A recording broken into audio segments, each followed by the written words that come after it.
Buenos días, mis queridos contertulios. Hoy os voy a hablar sobre un libro de tauromaquia cordobesa. Espero que lo comprendan aquellos que son animalistas o están en contra del toreo. No deja de ser un patrimonio nuestro, historia nuestra y por lo tanto digno de comentario y de escribir sobre dicho tema. Yo no entro ni valoro los pensamientos de cada uno, pero por favor que no se pongan comentarios que nos lleve a la disputa entre toros sí y toros no, que no es de eso de lo que se trata el comentar este libro. Es un libro ya editado por una organización que se llama el Círculo de Iniciativas y Proyectos Culturales de Córdoba, que presidía, no sé si lo sigue presidiendo, Juan Machín. Este libro se escribe en el 2007 y está coordinado por Fernando González Viñas, con la participación del famoso poeta cordobés Carlos Clemenson, Francisco Javier Domínguez, Rafael de la Haba, Salvador Jiménez y Agustín Jurado Sánchez. Aquí se divide este libro lógicamente, en 5 partes.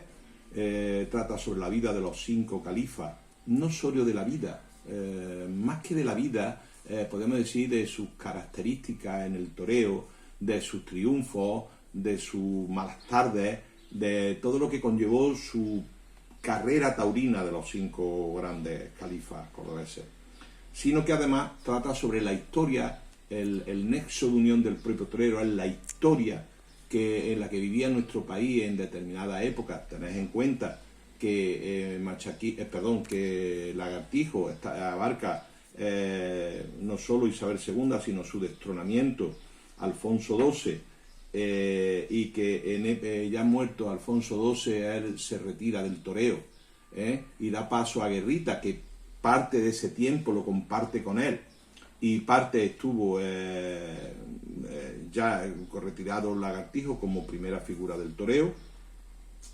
Y nos vamos a Machaquito, que se retira en 1912, y Manolete, que ya es en tiempos de Franco, en plena época franquista.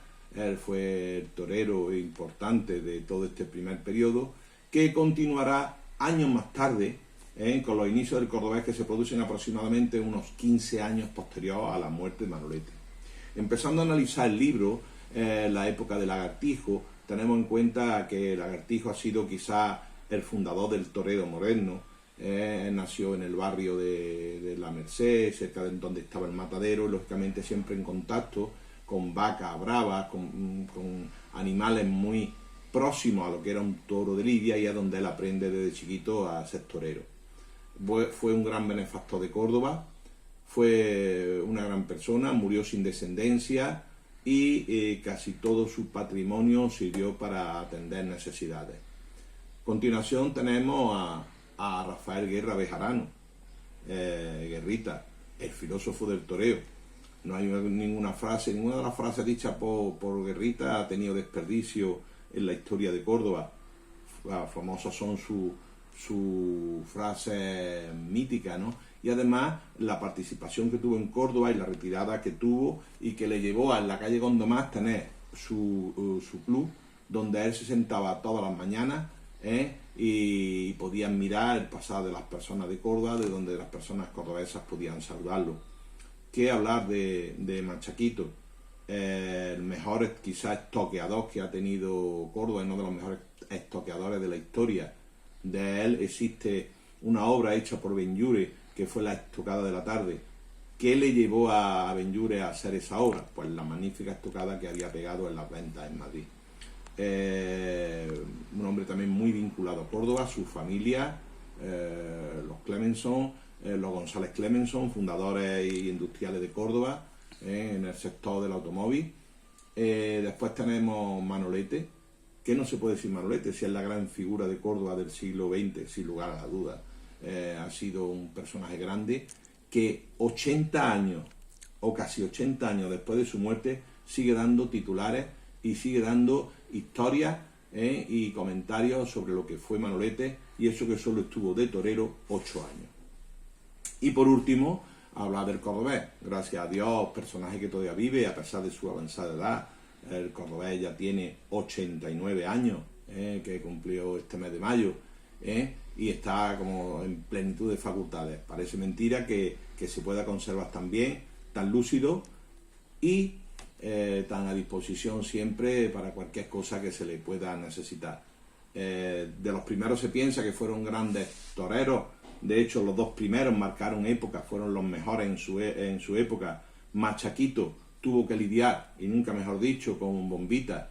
Fue, podríamos decir, la lucha de dos toreros a ver cuál era el mejor de los principios de los años del siglo XX. Después nos encontramos la edad de oro del toreo con Joselito y Juan Belmonte, y después llega el gran Manolete. Manolete no tenía rival, era el más grande, y por lo tanto su edad de plata fue solo de él, y nadie se atrevió ni a hacerle sombra. Y el cordobés, por supuesto, marcó un hito. Ha sido quizá el torero que más comentarios, historia y carácter internacional en el mundo, más repercusión tiene en el mundo, en la historia, y por supuesto un grandísimo torero.